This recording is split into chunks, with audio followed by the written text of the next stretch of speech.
Hello friends, welcome to my channel Kunal design. और मैं ले आया हूँ आपके लिए एकदम नई सीरीज़ जिसका नाम है मास्टर्स ऑफ टेलविंड सीएसएस।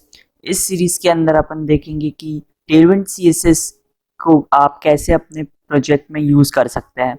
और सिर्फ इतना ही नहीं, इसकी यूटिलिटी क्लासेस को आप किस तरह से अपने प्रोडक्शन और डेवलपमेंट में यूज़ कर सकते हैं।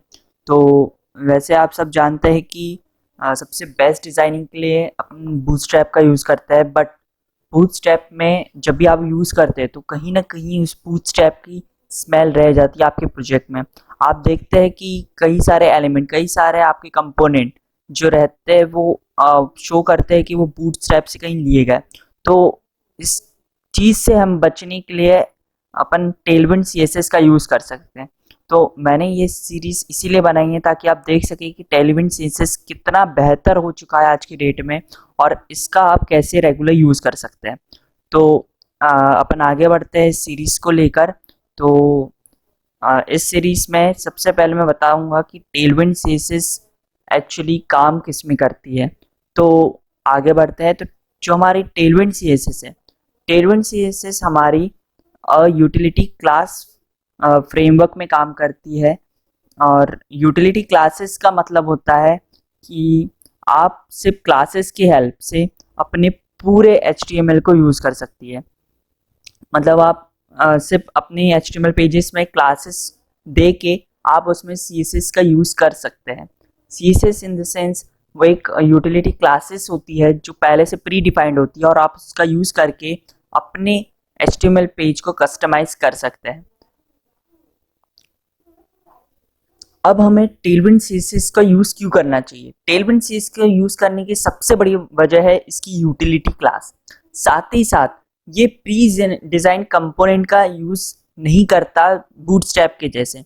ये सिर्फ अपनी यूटिलिटी क्लासेस की मदद से इसका यूज़ करता है। और साथ ही साथ इसकी बेस्ट बात यह है कि ये सिर्फ उतना ही कोड या उतना ही बंडल लेके जाता है अपने ब्राउज़र के पास जितनी उसको ज़रूरत है, ना कि वो पूरा का पूरा एक पैक उसके अंदर लेके जाता है। वो सिर्फ उसी कस्टमाइज एलिमेंट की डेटा को लेके जाता है, उसी बंडल को लेके जाता है जिसका आप यूज़ करते हैं। अब बात करते हैं इसके कंपोनेंट की। तो इसके कंपोनेंट में सबसे पहले अपन बात करते हैं इसमें क्या क्या है। इसमें बाकी बूटस्ट्रैप की तरह आपको मिलता है यहाँ पे alert box, buttons, cart, form, skill, navigation और भी बहुत कुछ। और अब आगे बात करते हैं कि इस चीज़ के एडवांटेजेस क्या है। तो इस चीज़ के तीन मेन एडवांटेज है जो है responsive to core, component friendly, design to customize. अब इनका मतलब क्या? तो इनका मतलब यह है responsive of to the core. इसका मतलब ये होता है कि आप अपने ब्राउज़र में बहुत तेज़ी से इसका इस्तेमाल कर सकते हैं। मतलब अगर आप एक किसी लाइव सर्वर में काम कर रहे हो तो रिस्पॉन्सिव वे में काम करता है, मतलब तुरंत ये चेंजेस आपको दिखाता है। दूसरा, कंपोनेंट फ्रेंडली। इसका मतलब ये है कि आप जो भी कंपोनेंट यूज़ करोगे वो बहुत ईजिली आप उसे कस्टमाइज़ कर सकते हो अपने हिसाब से और बहुत ही बेहतरीन तरीके से। और जो हमारा थर्ड है वो है डिज़ाइन टू बी कस्टमाइज। और आपने जो भी डिज़ाइन चूज की है उसको आप अपनी तरह से कस्टमाइज कर सकते हैं।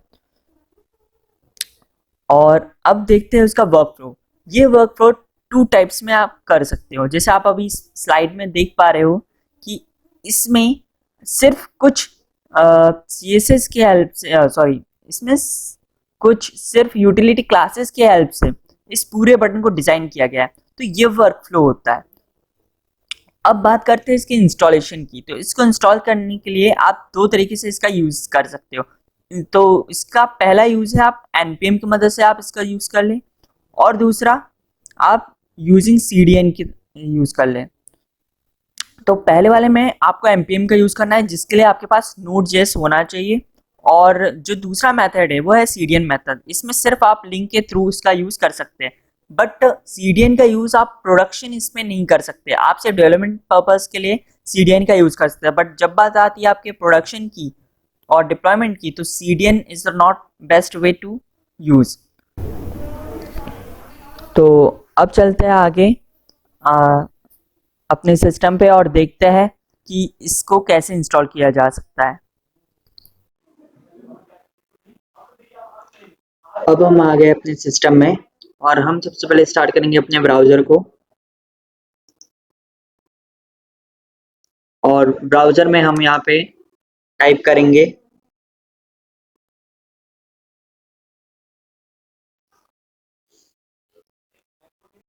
टेलविंड CSS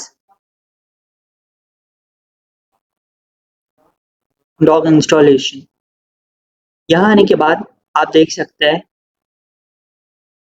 कि आप यहाँ पे टेलविंड CSS को कैसे इंस्टॉल कर सकते हैं।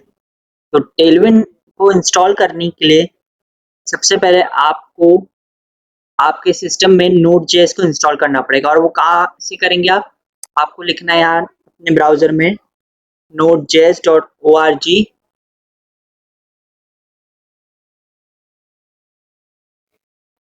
और यहाँ से आप अपने सुटेबल सिस्टम के हिसाब से आप डाउनलोड कर ले। मैं यहाँ लिनक्स ऑपरेटिंग सिस्टम को यूज़ कर रहा हूँ, इसलिए मुझे लिनक्स शो कर रहा है, बट ये विंडोज़ के लिए भी अवेलेबल है। तो आप अपने सिस्टम के आप अपने इसमें Node.js को इंस्टॉल कर सकते हैं। और इसी के साथ साथ आप आपको एक आईडी यूज़ करना है। तो उस आईडी जो मैं यूज़ कर रहा हूँ उसका नाम है VS कोड। तो आप VS कोड को अपने सिस्टम में कहाँ से इंस्टॉल कर सकते हैं, आपको लिखना है ब्राउज़र में VS कोड लिखने के बाद आपको जाना है code.vscode.com में। वहाँ जाने के बाद आपको फर्स्ट लिंक में क्लिक करना है। फर्स्ट लिंक में क्लिक करने के बाद ये लोड होगा, और यहाँ से आप अपने सिस्टम के अकॉर्डिंग आप अपने VS कोड को डाउनलोड कर सकते हैं।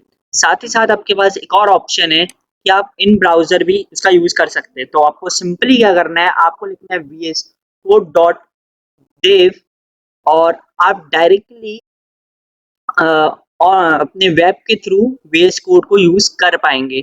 बट मैं आपको सजेस्ट यही करूँगा कि आप इसे अपने सिस्टम पे इंस्टॉल करें, ये सबसे बेस्ट रहेगा। और आफ्टर इंस्टॉलेशन आपको आपके VS कोड में आना है। तो मैं आ जाता हूँ अपने VS कोड में, और ये मेरा VS कोड है। मैं अपने VS कोड में आ चुका हूँ। अब मैं क्या करता हूँ, यहाँ पर सबसे पहला काम कि मैं यहाँ ऑन कर लेता हूँ स्क्रीन कास्ट मोड सबसे पहले, और ये मैंने कर दिया स्क्रीन कास्ट मोड चालू। एंड उसके बाद मैं करता हूँ स्क्रीन रैप। तो रैप कहाँ है, ओके। तो सबसे पहले अपन क्या करते हैं, एक फाइल को ओपन कर लेते हैं। तो फाइल को ओपन करने के लिए आपको क्या करना है, सिंपली यहाँ पे जाना है फाइल में, और आपको ओपन करना है फोल्डर। आप याद रखिए आपको ओपन करना है फोल्डर, ना कि फाइल। तो आप यहाँ पे फोल्डर को चूज करें, और उसके बाद आपको जाना है आपके किसी भी वर्क प्लेस में। तो मैं इधर पे चले जाता हूँ, और यहाँ पे मैं क्रिएट करता हूँ फोल्डर जिसका नाम रखता हूँ टेलविंड CSS। मैं यहाँ लिखता हूँ टेलविंड CSS, चल ये रख देते हैं और क्रिएट कर देता हूँ, और इस फोल्डर को मैं यहाँ पे खोल लेता हूँ। अब मैं क्या करता हूँ, मैं अपना टर्मिनल यहाँ ओपन करता हूँ और आपको दिखाता हूँ कि मेरे इसमें Node.js इंस्टॉल है कि नहीं। तो मैं यहाँ पे टाइप करता हूँ Node.js -v, और आप देख सकते हैं मेरे इसमें यहाँ पे दिखा रहा है कि मेरे इसमें नोट का 17.4 वर्जन इंस्टॉल्ड है। और मैं अगर आपको अपना npm दिखाऊं तो npm-v, और इसमें मेरा npm का वर्जन है 8। तो अब अपन सबसे पहले देखते हैं CDN को। आप CDN की हेल्प से कैसे इसका इस्तेमाल कर सकते हैं। तो सबसे पहला है प्ले CDN। तो आप जाएंगे अपने ब्राउजर में, और टेलविंड के इंस्टॉलेशन वाले सेक्टर में आने के बाद आपको यहाँ आना है प्ले CDN में, और आप यहाँ देख सकते हैं यहाँ नीचे आपको 2 स्क्रिप्ट्स दी गई है। तो आपको इसको अपने HTML पेज में लगाना है। तो मैं क्या करता हूँ, अब सिंपली अपने इधर अपने आईडी में आता हूँ, और यहाँ पे एक न्यू फाइल क्रिएट करता हूँ जिसका नाम मैं रखता हूँ index.html, और मैं यहाँ पे एंटर मारता हूँ। मेरी एक फाइल क्रिएट हो चुकी है। अब मैं क्या करता हूँ, मैं यहाँ पे एक HTML डॉक क्रिएट कर लेता हूँ और इसका नाम रख देता हूँ मैं टेलविंड CSS। अब अगर मुझे अपनी टेलविंड CSS को यहाँ ऐड करना है तो मुझे यहाँ 2 स्क्रिप्ट से लेनी पड़ेगी। मैं एक काम करता हूँ, सबसे पहले यहाँ पे मैं लिखता हूँ H1 और यहाँ पर मैं लिख देता हूँ लॉरेम। और मैं एक काम और करता हूँ, मैं यहाँ पे टेक्स्ट रैप ऑन कर लेता हूँ। तो मैं कंट्रोल शिफ्ट P करता हूँ, कंट्रोल शिफ्ट ऑन करने के बाद टॉगल टेक्स्ट रैप ऑन कर दिया। अब मैं काम करता हूँ, मैं आ जाता हूँ अपने एक्सटेंशन वाले कॉलम में और यहाँ पे टाइप करता हूँ लाइव सर्वर। लाइव सर्वर में आने के बाद आपको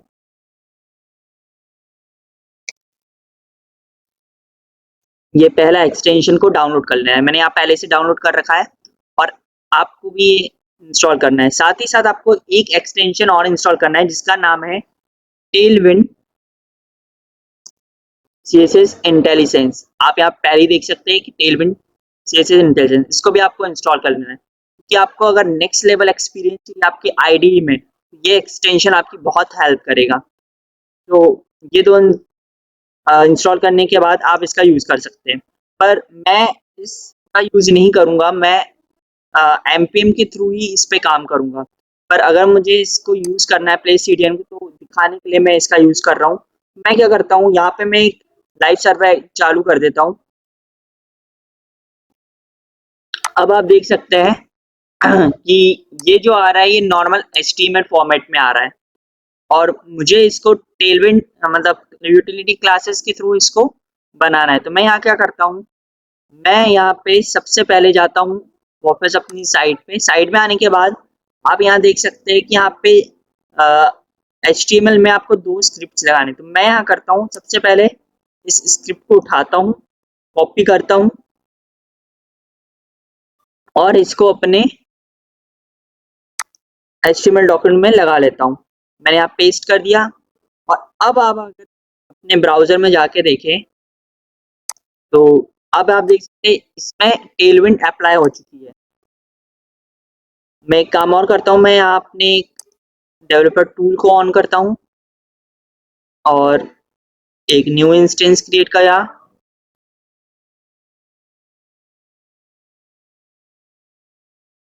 और यहाँ लिखता हूँ मैं लोकल होस्ट 5500। एंटर मारा मैंने तो ये आ गया है। इसको मैं बंद कर देता हूँ। तो अब आप यहाँ पे डायरेक्टली दे सकते हैं जो भी चेंजेस होंगे। मैं क्या करता हूँ, मैं यहाँ लिखता हूँ क्लास और इस क्लास के अंदर मैं देता हूँ ब्लू BG ब्लू 300 और आप देख सकते हैं कि किस तरह से चेंजेस हो रहा है। अब मैं क्या करता हूँ, मैं टेक्स्ट वाइट कर देता हूँ और टेक्स्ट वाइट और अब आप देख सकते हैं इसका टेक्स्ट जो है वाइट हो चुका है। मैं काम करता हूँ इसका कलर बढ़ा देता हूँ। तो मैं यहाँ पर इसको 900 कर देता हूँ। तो अब आप देख सकते हैं ये किस तरह से मैंने इसमें चेंजेस किए हैं। तो मैंने सिर्फ कुछ क्लासेस की हेल्प से इसका डिज़ाइन चेंज किया है। और इसका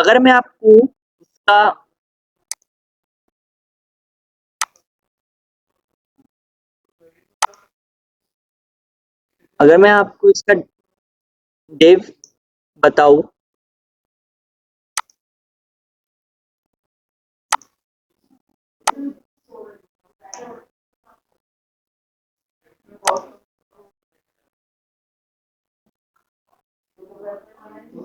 मैं ब्राउज़र में आता हूँ। ब्राउज़र में राइट क्लिक करके इंस्पेक्ट में क्लिक करता हूँ और अगर मैं आपको यहाँ पे इसकी स्टाइल दिखाऊँ, मैं यहाँ पे सोर्सेस में आके HTML दिखाऊँ, टेलविंड CDN दिखाऊँ अगर आपको मैं, और ये आप यहाँ देख सकते हैं स्टाइल वाले में कि यहाँ पे सिर्फ वही स्टाइल का यूज हुआ है जिसमें अपन ने चेंजेस किए हैं, उसके अलावा यहाँ पे कोई भी चेंजेस नहीं है। तो इस टाइप से आप CSS का यूज कर सकते हैं CDN की हेल्प से। पर आने वाली सीरीज में मैं इस चीज का यूज नहीं करूंगा। मैं अ, अपने इसमें टेलविंड CSS को इंस्टॉल करूंगा NPM की हेल्प से। तो आने वाली सीरीज, नेक्स्ट सीरीज में या नेक्स्ट वीडियो में मैं आपको बताऊंगा कि Node.js की हेल्प से आप अपने इसमें टेलविंड CSS को कैसे यूज में ला सकते हैं। और अब मैं वापस अपने इसमें आता हूँ और नेक्स्ट सीरीज में अपन देखेंगे कि टेलविंड CSS के बाकी कंपोनेंट्स को कि इसको कैसे यूज करना है। और अगर आप जानना चाहते हैं कि VS कोड को आपके सिस्टम में कैसे इंस्टॉल करना है या Node.js को आपके सिस्टम में कैसे इंस्टॉल करना है, विंडो या फिर लाइनक्स में, तो नीचे कमेंट में आप मुझको बोल सकते हैं, मैं कमेंट पढ़ के आपको बता दूंगा। तो उसके लिए मैं अलग से एक वीडियो तैयार कर दूंगा कि आपको VS कोड को कैसे इंस्टॉल करना है, क्या क्या कॉन्फ़िगरेशन VS कोड के लिए होना ज़रूरी है, और Node.js को आपको कैसे अपने सिस्टम में इंस्टॉल करना है, उसकी मैं भी वीडियो बना दूंगा। बस कमेंट छोड़ दीजिए। और इसी के साथ मैं इजाज़त लेता हूँ आपसे, और आई होप आप इस प्लेलिस्ट को सपोर्ट देंगे और याद से इस प्लेलिस्ट को बुकमार्क मार देना। सो बाय गाइस, मिलते हैं नेक्स्ट वीडियो में। Until then, stay with us.